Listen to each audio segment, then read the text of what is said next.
Hello दोस्तों, Shivkuti classes में आपका एक बार फिर स्वागत है। आज लोग फिर से ग्रामर के अगले पार्ट में बात करते हैं ऑब्जेक्ट की। अभी तक हमने पिछले पार्ट में वर्ब को पढ़ा, जिसमें हमने देखा वर्ब 3 प्रकार से काम हमको बताते हैं। कोई किसी सब्जेक्ट के द्वारा किया गया कार्य जो होता है, तो कार्य किया जाता है सब्जेक्ट के द्वारा, या सब्जेक्ट क्या कार्य कर रहा है वो बताने का काम कौन करता है? वर्ब करता है। आज लोग सीखेंगे ऑब्जेक्ट। सेंटेंस में ऑब्जेक्ट की क्या उपयोगिता होती है, ऑब्जेक्ट करता क्या है। आइए देखते हैं यहाँ पे। Object, the aim of subject is called object. यानी कि बच्चों, किसी भी सेंटेंस में जो सब्जेक्ट होता है, कर्ता होता है, जो काम करेगा, कर्ता का उद्देश्य क्या है, वह करना क्या चाहता है, वह पाना क्या चाहता है, यह बताने का काम कौन करता है? ऑब्जेक्ट। इसे हिंदी में हम क्या कहते हैं? कर्म। ओके, कर्ता का उद्देश्य ही कर्म कहलाता है। यानी कि जो करता है वह करना क्या चाहता है, उसके द्वारा क्या किया जा रहा है, वो तो वर्ब दिखाएगा, लेकिन उद्देश्य क्या है, उसे करने का उद्देश्य क्या है, वह काम दिखाने का काम कौन करेगा? ऑब्जेक्ट करेगा। ऑब्जेक्ट बच्चों देखा जाए तो 2 प्रकार से होता है, एक इनडायरेक्ट ऑब्जेक्ट, दूसरा डायरेक्ट ऑब्जेक्ट। इनडायरेक्ट में क्या है बच्चों? इनडायरेक्ट मतलब होता है सजीव, डायरेक्ट मतलब होता है निर्जीव। मतलब कि सजीव में जैसे कभी कभी प्रोनाउन आ जाते हैं या किसी का नाम आ जाए तो वो हमारे सजीव में आएंगे। बात समझ में आई? बाकी चेयर, पेन, टेबल, कुर्सी, ये सब आपको पता ही। सब्जेक्ट ऑब्जेक्ट निर्जीव क्या हो सकते हैं आपको पता है, ठीक है। Living thing, non living thing आपको पता ही है ना। जो लिविंग थिंग होंगी वो किस में आएंगी? इनडायरेक्ट में आएंगी, सजीव में आएंगी। जो नॉन लिविंग होंगी वो किस में आएंगी? निर्जीव में आएंगी। ओके, तो इनडायरेक्ट नाम तो अजीब सा लगता है, पहले डायरेक्ट मतलब लगता है सजीव होना चाहिए, लेकिन याद रखना इनडायरेक्ट मतलब सजीव और डायरेक्ट मतलब कंफर्म। वैसे होता पहले सजीव फिर निर्जीव है, पहले डायरेक्ट उसके बाद इनडायरेक्ट, लेकिन यहाँ इनडायरेक्ट फिर डायरेक्ट, पहले सजीव फिर। मैंने इसको ऐसे लिखने का कोई कारण है बच्चों, इसीलिए मैंने इसको ऐसे लिख रखा है। ध्यान देना, कभी भी पहले एक एग्जाम्पल समझते हैं। He wrote me a letter, he wrote me a letter, उसने मुझे एक पत्र लिखा। तो ही देखेंगे तो यहाँ पे क्या है बच्चों? सब्जेक्ट है। रोड क्या है? वर्ब है। और कौन से फॉर्म में लिखी है रोड? थर्ड, सेकेंड फॉर्म में। मी क्या है? ये मी, मैं, मुझे। अब बताओ, मुझे बोल रहा है तो वो सजीव है या निर्जीव है? सजीव है। तो यानी कि कौन सा ऑब्जेक्ट हो गया? इनडायरेक्ट। बात समझ में आई? Yes sir. नेक्स्ट है ए लेटर, एक पत्र। अच्छा बताओ, ए या फिर लेटर कौन है इसमें? निर्जीव।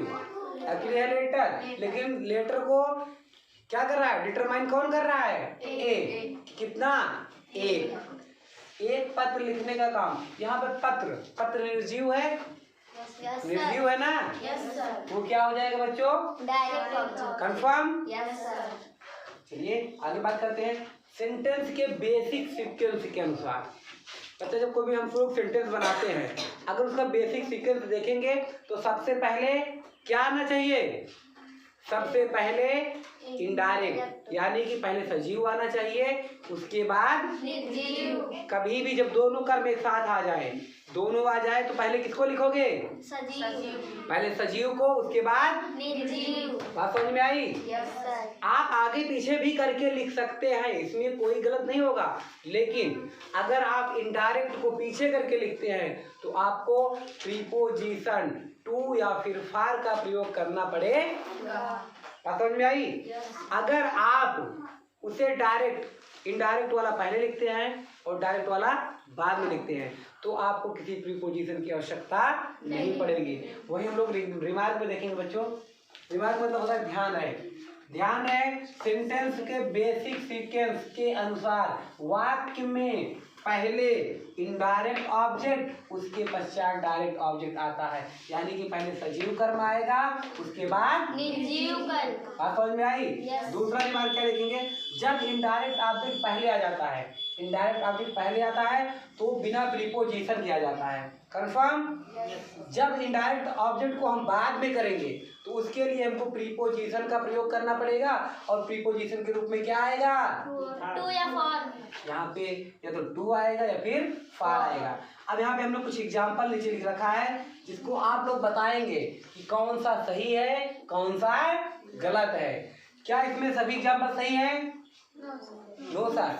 तो पहला सही है गलत है? अभी जो मैंने बताया जितने नियम इसी नियम पे हैं, जल्दी से देखें और कमेंट करें, बताइए कौन सा सही है। पहला क्या है बच्चों? He wrote to me a letter, he wrote to me a letter, ये सही है गलत है? गलत जवाब। जब ये मी क्या है बच्चों? इनडायरेक्ट ऑब्जेक्ट है। मैंने लिखा है सीधा सीधा बेसिक सीक्वेंस के अनुसार इनडायरेक्ट ऑब्जेक्ट पहले आता है और डायरेक्ट बाद में आता है, उसके अनुसार सही है। लेकिन दूसरा रिमार्क देखिए, जब इनडायरेक्ट ऑब्जेक्ट पहले आ जाए तो उसके लिए हम प्रीपोजिशन का प्रयोग नहीं करते। ये प्रीपोजिशन क्या कर रहा है? यहाँ पे प्रीपोजिशन होना चाहिए। तो ये क्या हो गया? गलत। ये जवाब गलत। बात समझ में आई? नेक्स्ट देखेंगे, he wrote a letter to me, he wrote a letter to me, a letter me। भाई a letter क्या आ गया? डायरेक्ट ऑब्जेक्ट पहले आ गया और इनडायरेक्ट बाद में, चलो ठीक है। लेकिन यहाँ पे लिखा क्या गया? जब डायरेक्ट ऑब्जेक्ट बाद में आए, सॉरी, तो प्रीपोजिशन का प्रयोग नहीं करते डायरेक्ट बाद में आए तो, लेकिन जब इनडायरेक्ट बाद में आए तो प्रीपोजिशन किसका? टू या फॉर का प्रयोग करते हैं। तो यहाँ पे टू या फॉर का प्रयोग हुआ? No sir. तो ये क्या सही हो सकता है? No sir. इसका मतलब गलत। चलो आगे देखते हैं। He wrote me a letter, उसने मुझे एक पत्र लिखा। अब बताओ, ही रोट मी ए लेटर क्या आ गया पहले? मी मतलब इनडायरेक्ट ऑब्जेक्ट। इनडायरेक्ट ऑब्जेक्ट पहले लिखा ही जाता है। Yes sir. कोई प्रॉब्लम नहीं। और दूसरा रिमार्क क्या है? जब इनडायरेक्ट ऑब्जेक्ट पहले आए तो उसमें कोई प्रीपोजिशन नहीं लगता, कोई प्रीपोजिशन का प्रयोग नहीं किया जाता है। तो यहाँ पे कोई प्रीपोजिशन का प्रयोग नहीं होगा। बाकी ए लेटर बाद में, कौन सा ए लेटर? डायरेक्ट ऑब्जेक्ट और बाद में आया। हमारे बेसिक सीक्वेंस के अनुसार भी यही होना चाहिए। Yes sir. यानी कि ये सही है। चलो आगे देखेंगे। He wrote a letter to me, he wrote a letter to me। अब इसका मतलब क्या बच्चों? ए लेटर डायरेक्ट ऑब्जेक्ट पहले आ गया, चलो कोई प्रॉब्लम नहीं।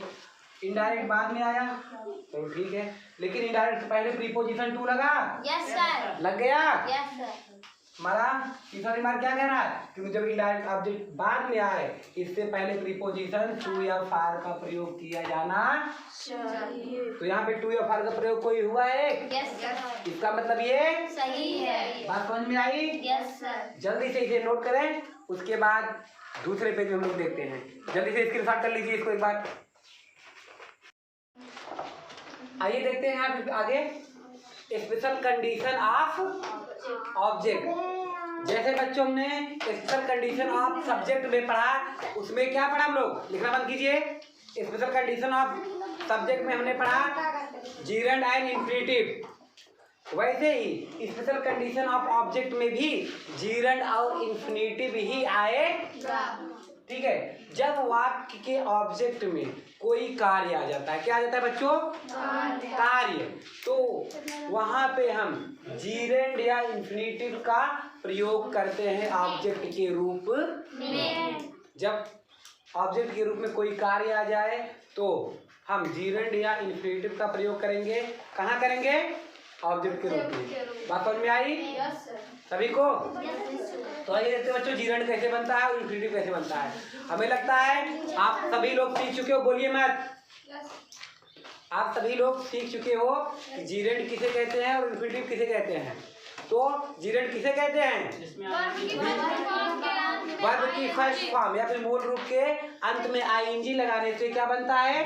या एक साथ साथ कितने कार्य करते हैं? दो। इसलिए इसे डबल पार्ट साथ के नाम से भी जाना जाता है। ठीक है। जैसे reading, writing, speaking, smoking, eating, और भी आप जितना चाहो उतना वर्ब की फर्स्ट फॉर्म में आईएनजी लगाओ, बनता चला जाएगा। यहाँ पे टू प्लस वर्ब की फर्स्ट फॉर्म, यानी कि वर्ब की फर्स्ट फॉर्म के पहले टू लगा देने से बच्चों क्या बनता है? क्या बनता है?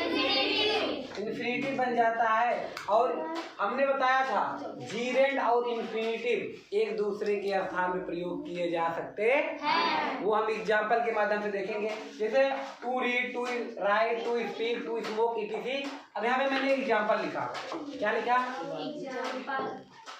I do not like smoking, मुझे धूम्रपान करना पसंद नहीं है। मुझे धूम्रपान करना पसंद नहीं है। I do not like to smoke, मैं धूम्रपान करना पसंद नहीं करता। मेरा नहीं है या फिर मैं पसंद नहीं करता हूँ, बात वही है। तो यहाँ पे ये क्या है? स्मोकिंग हमारा ये है जीरन। और यहाँ पे टू स्मोक क्या है?